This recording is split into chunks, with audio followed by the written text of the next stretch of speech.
시청자 여러분 안녕하십니까. 진도 포커스 김성훈 인사 올립니다. 이번 영상은 지난 노인 일자리를 반드시 없애야 할 5가지 이유에 이어 일자리 홍보의 불합리성과 비상식적 접수 실태에 대해 말씀드리고자 합니다. 첫째, 불공정한 홍보로 정보 제공을 제한하여 일자리 선택권을 침해하고 있다는 사실입니다. 노인 일자리 사업은 공익활동형, 시장형, 사회서비스형 3가지 유형이 있다고 말씀드린 바 있습니다. 따라서 대상자 전체에 대하여 이 3가지 사업을 홍보하여야 함에도 읍면사무소에서는 경로당 안팎을 담당하는 경로당 청소 일자리와 환경정비와 꽃밭 가꾸기를 주로 하는 환경지킴이 일자리만 각 마을 이장에게 공문을 안내할 뿐, 시장형과 사회서비스형 일자리에 대해서는 홍보를 전혀 하지 않는다는 사실입니다.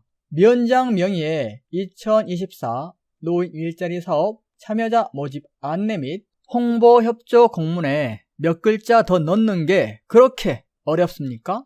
이것은 매우 심각한 정보 제한이고 일자리 선택권 침해라고 생각합니다. 진도군청의 경우 이 3가지 사업 모두를 홍보하는 수단으로 선택한 것이 바로 현수막 지정 게시대를 이용한 길거리 홍보인데, 활동 반경이 집에서 경로당 등 대체적으로 마을 내인 어르신들이 이 현수막 홍보물을 얼마나 보실지 의문입니다. 그리고 인터넷 홈페이지 홍보라고 하니 그저 웃지요. 어르신들이 컴퓨터나 스마트폰으로 군청 홈페이지 들어가셔서 일자리 신청 정보를 찾아야 합니까? 둘째, 일관성 없는 주목 구구식 구비서류 안내와 접수 행태에 대한 지적입니다. 협조 요청 공문에는 구비서류로 신청서, 신분증, 통장, 도장, 주민등록 등본이라고 5가지를 명시해 놓고 문자로는 도장, 통장, 신분증 3가지를 적고 마을별 배정 인원 첨부 사진에는 신분증, 도장, 등본으로 표시하여 모두 제각각입니다. 이렇게 혼란스럽게 안내하면 어느 장단에 춤을 춰야 합니까?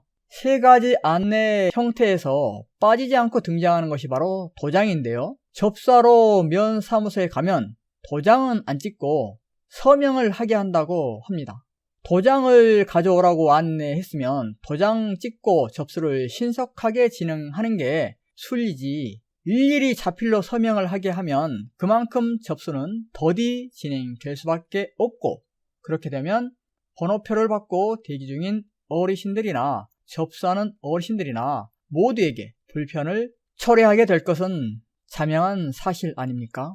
쓸데없이 찍지도 않을 도장을 가져오게 하는 것도 문제지만 더 심각한 문제는 바로 글을 쓸 줄 아느냐고 묻고 못 쓴다고 하면 여러 사람 앞에서 망신을 당하게 될 텐데, 이런 상황을 만드는 것 자체가 저는 인권 침해라고 생각합니다. 실제 근무 활동 일지에도 글씨를 못 쓰시는 분들을 위해 자필 서명 대신 지장을 찍도록 하고 있는데, 왜 접수하는데 서명을 요구하며 시간 낭비하고 사람 쪽팔리게 만듭니까?